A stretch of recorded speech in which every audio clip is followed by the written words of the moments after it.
Hello and welcome back to another episode of the Bunch of Nuts podcast. This is Dan here, Big Cass. Big Cass, brother. This is the last podcast of the year without a college football game. Oh, college football. Yeah, yeah, yeah. It's last week of not college football because next week, next show, we got week 0. The degenerate picks will be coming back.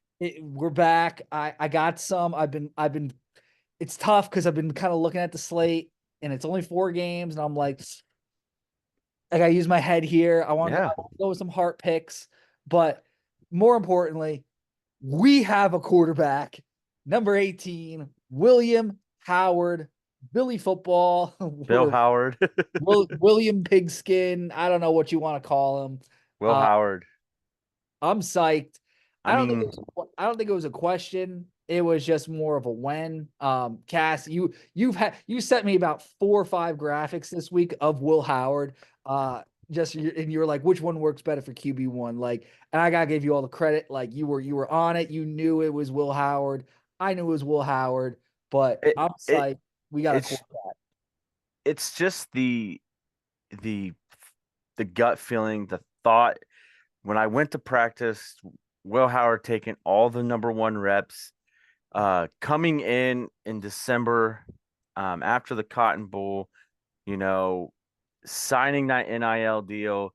Oh no, it was after the national championship game. Signing that NIL deal in reality, yeah, I was ahead. If you guys go back to back in this January, I was a heavy Cam Ward guy, and because at the time I think there was rumors that Will Howard was committed somewhere else.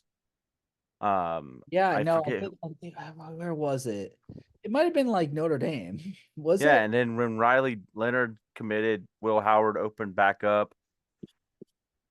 Well, the rumor opened back up, but he was never committed anywhere.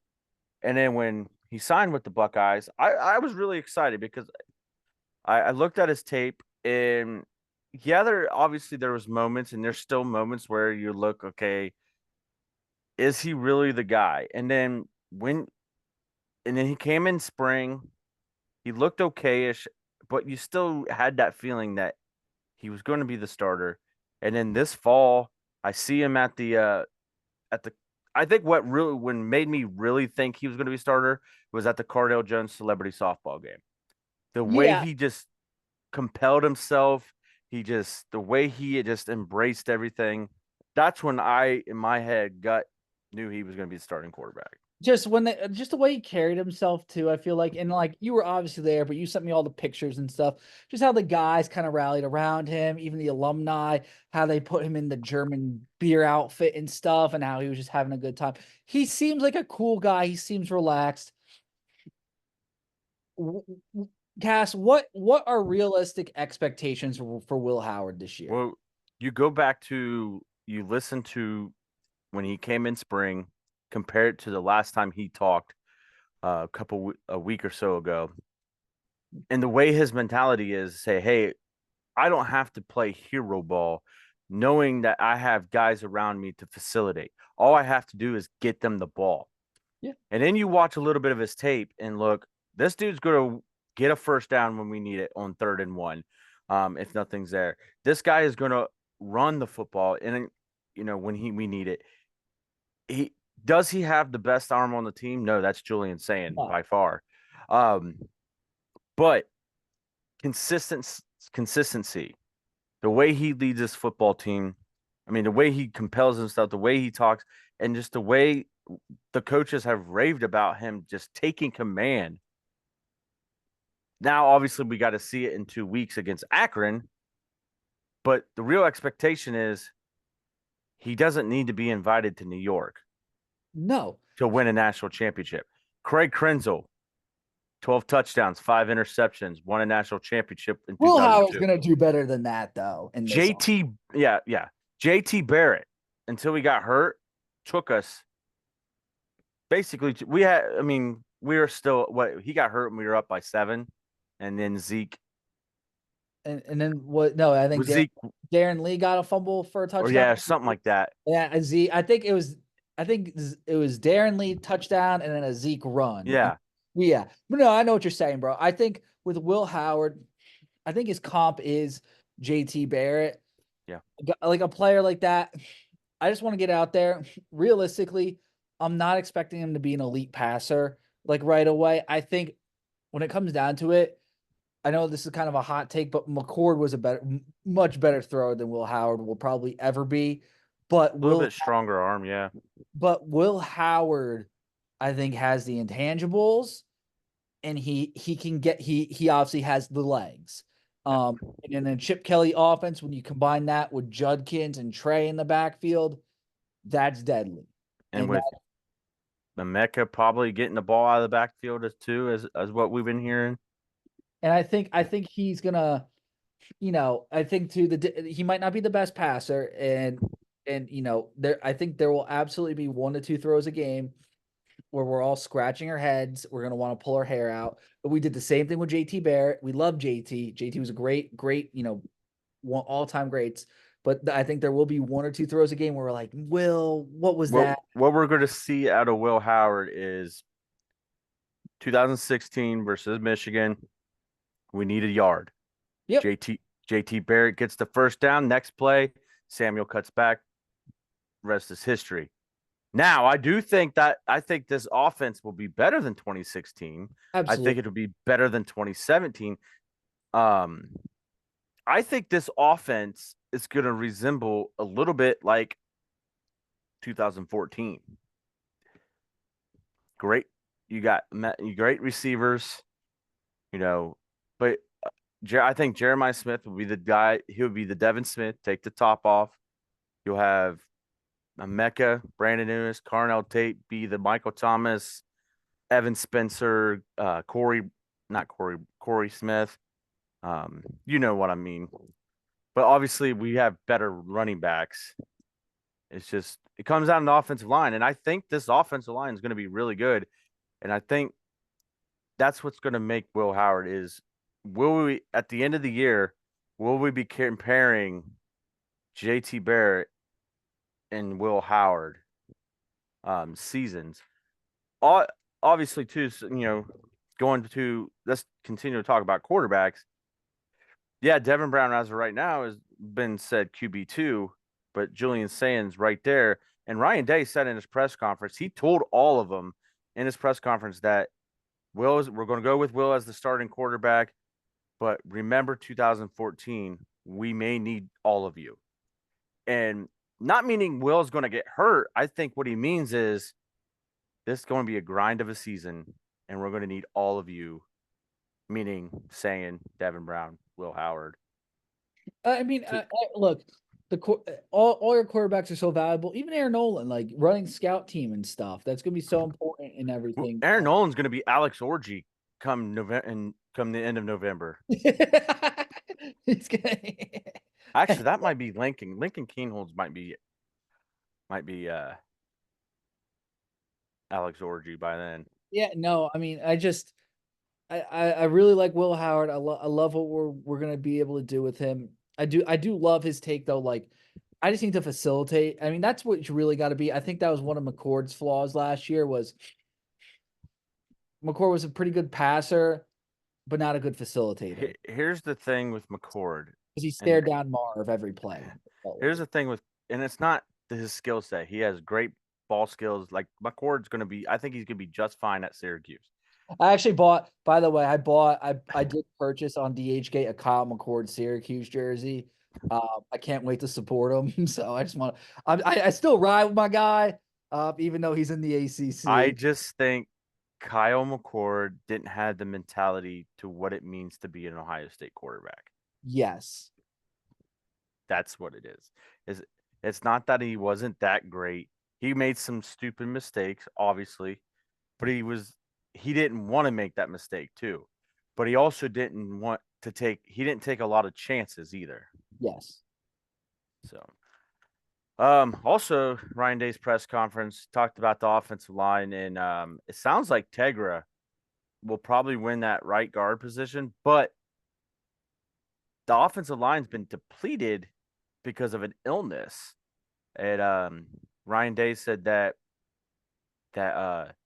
The offensive line is finally healthy, and it's good to see Carson Hinsman and Tegra battle it out at the right guard position. Look, I think Tegra is going to be the starting right guard, but however, if God forbid, if something happened and there's an injury on the offensive line, Carson Hinsman's the next man up. So whether if it's Josh Fryer or Josh Simmons that happen get banged up, Tegra is going to move outside. I think Hinsman's going to go inside. So I think Hensman's going to be one of those guys that's going to fill that spot now nicely. And then there's Austin Setterveld. They said that's been really coming emerging too. There's Luke Montgomery too. I mean, they're probably saving Luke to be more of a tackle. It feels like center. Center. He's been working a lot with Seth McLaughlin in center. I guess he's been taking more snaps at center than Carson Hinsman.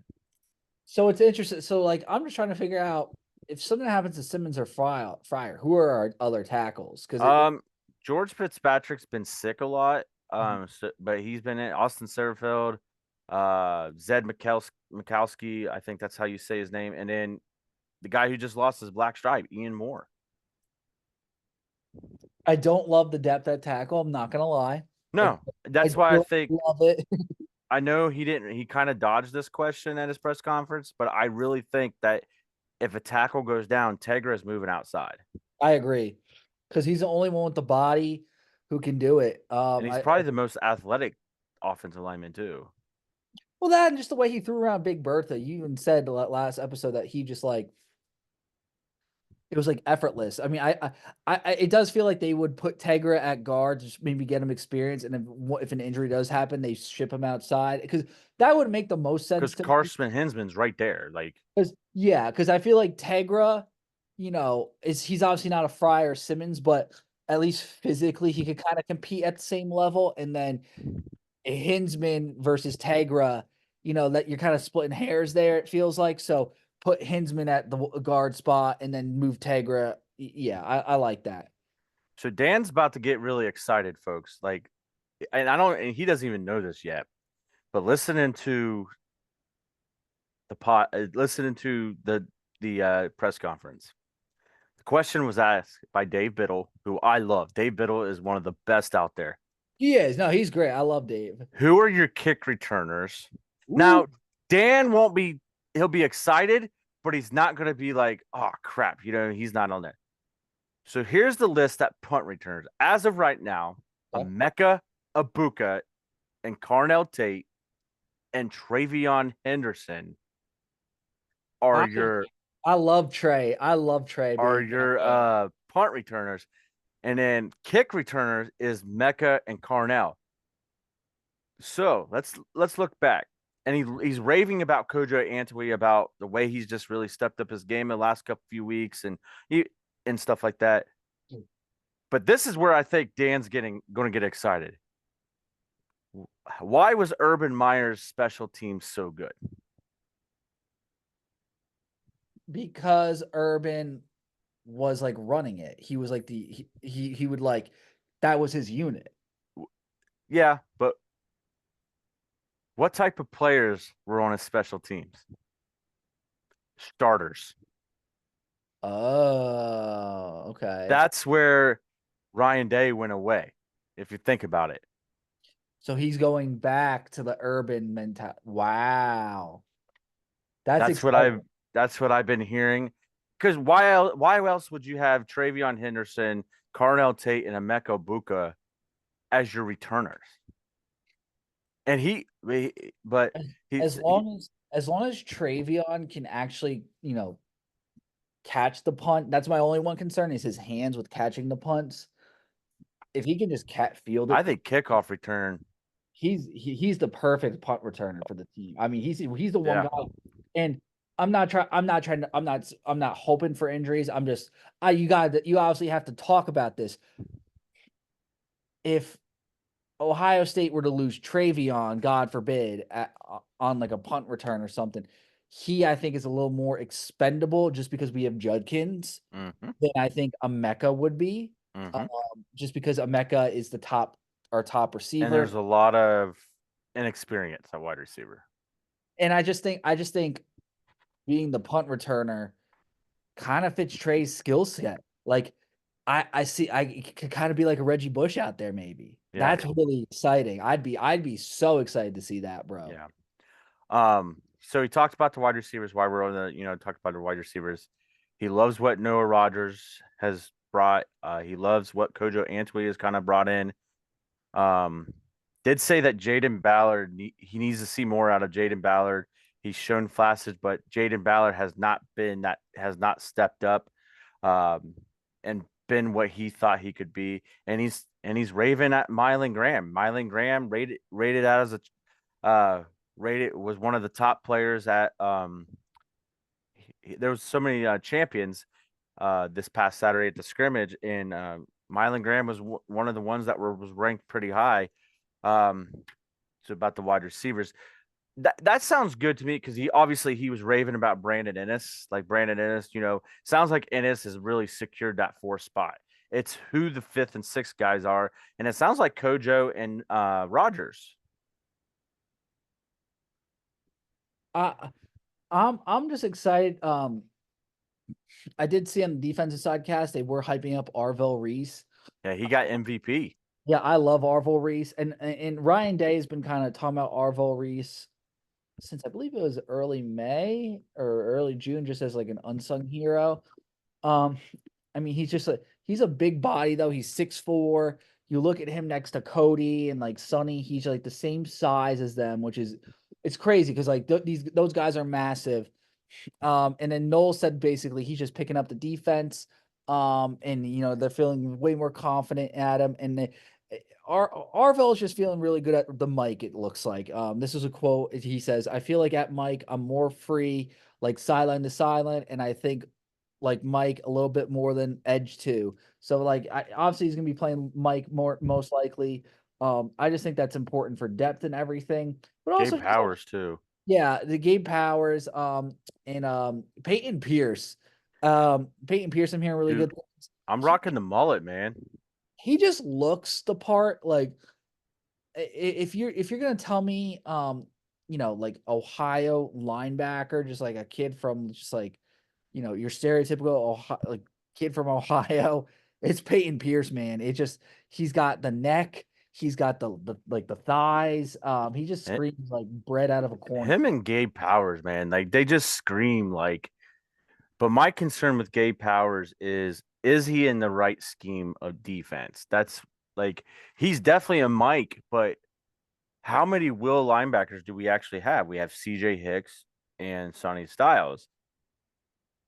And I'm sure Arvell Reese could play a little bit of will too, but think about how many Mikes we have. We got Gabe Powers, we got Peyton Pierce, we got uh Cody Simon. Now they're saying Arvell Reese. We have four uh is it Sam? Yeah, Mike's, but only one like two Wills. But I think Sonny Styles could play Will. I think James Laurinaitis and Jim Knowles. I think they're going to rotate these linebackers, and it's going to be so much fun to see. I have a hot take.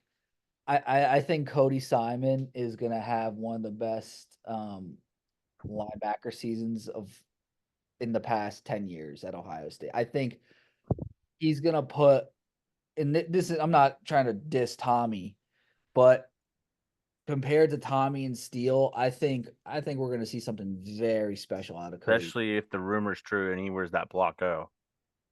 That too, but yeah, I just think, dude, I just think with Cody, I he's think been I he's think next week's show we should do a bold season statement show. Like I make like some bold statements because there's some that are popping in my head right now. Um, but I kind of want to wait till next week to reveal them. And one of them is about Cody Simon. So No, I love that. We should totally do that. But back to my point, I just think like Cody, like he just yeah, gets downhill so quick. Um, and the way he just like attacks the gaps. Tommy, I feel like at times he sometimes got either caught up or he might have jumped the wrong gap. I feel like Cody is very good with just gap integrity, containing the quarterback, getting sideline to sideline. Like I feel like he does everything, at least in the run game, better than most the majority of like starting linebackers I've seen at Ohio State. And I felt like that way since the Minnesota game he played in like 3 years ago with when it was Stroud's debut. I just feel like Yeah, Cody has always been a stud. I I wish James Laurinaitis was in the staff in 2022 Yeah, yeah.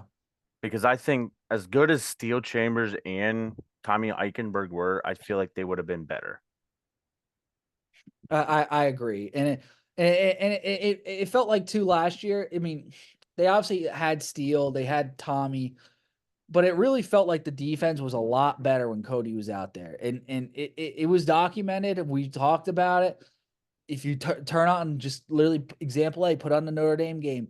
We do not win that game without Cody Simon. Like Cody made a couple amazing tackles. Like in the guy like Penn State game, he came blitzing up the front and sacked Drew Aller.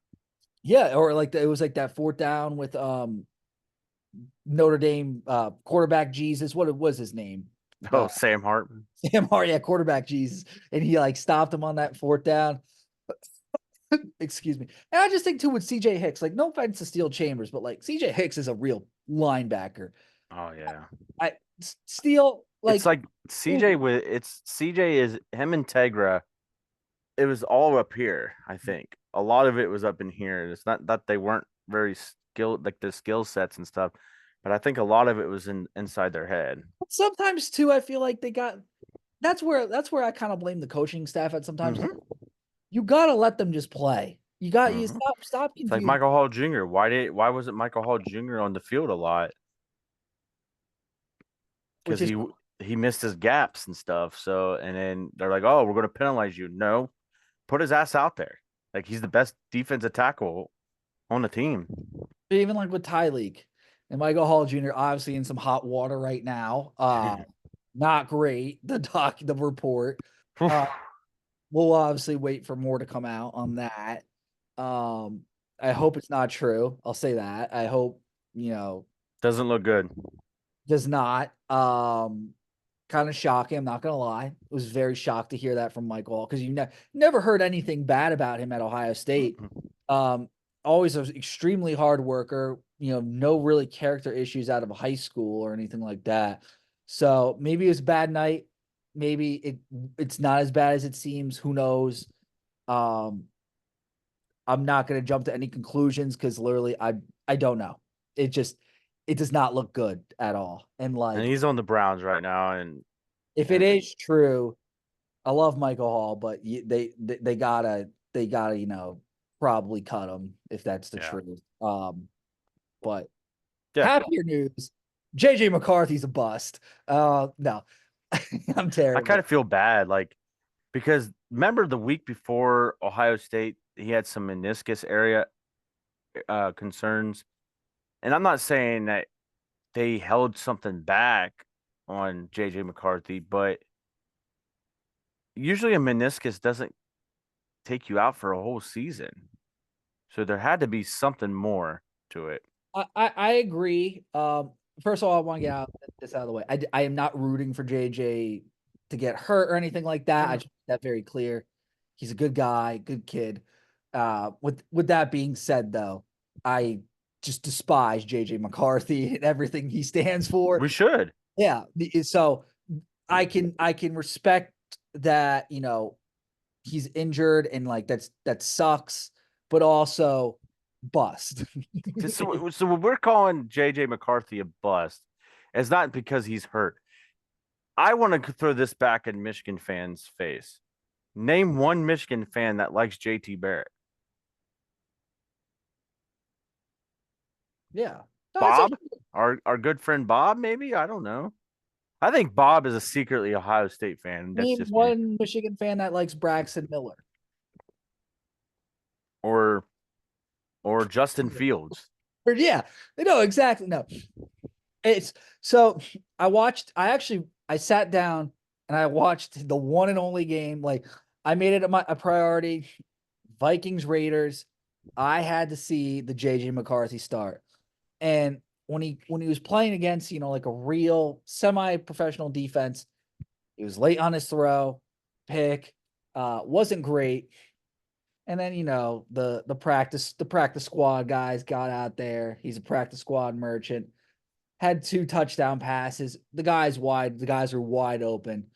I just don't want to hear. I understand how you can watch what JJ did, and then you watch what Joe Milton and Bo Nix did, and then everyone's like, "Oh, JJ's so much better." Like Joe Right. Milton tore it up in his debut. Bo Nix, chef's kiss, bro. He 3, I think it was 3 straight scoring drives. Literally carried the Broncos to a win. Looked so composed, just ran the offense, and Sean Payton, he's just gonna run the offense beautifully through Bo Nix. Like, he's not gonna ask him to do anything too hard. Just, we're gonna motion a guy here out in the flat quick. He threw a perfect pass to Josh Reynolds. It was dropped, but it was a dot in his hands for a touchdown. Dropped, threw a touchdown pass to Marvin Mims. No picks. And I know there's some other podcasts out there. Hint, hint. Menace to Sports. Hate Bo Nix. And I just want to say, you're wrong. You guys are wrong. You're so incorrect. I don't care how many film breakdowns Zach does. They're incorrect. It's wrong. Watch the film again. Well, the Broncos were at the beginning, no offense, my pick for the number 1 overall pick, but the way the Vikings are going right now, I think the Vikings might end up being picking numero uno in April. Man, I just But gotta say this. As a Broncos fan, as the only Broncos fan in Ohio media, I don't understand why we're projected to be so bad, because literally we were a pretty decent team. We were decent last year. We were decent. We were in the hunt for near the end until we lost to the Patriots for the playoffs. And all we really did this year was we just basically got a it quarterback. it's not that I don't trust Bo Nix. I just don't like. I don't think he completely has everybody around him that he needs. If that makes sense, And he's going to need a lot of help. I disagree, because I like our backfield, because we got Javante, who's a second year removed from the knee injury, so he's back. He should be fully healthy. He was like a big piece that like we need for this offense. Jaleel McLaughlin is going to be like our Darren Sproles type guy.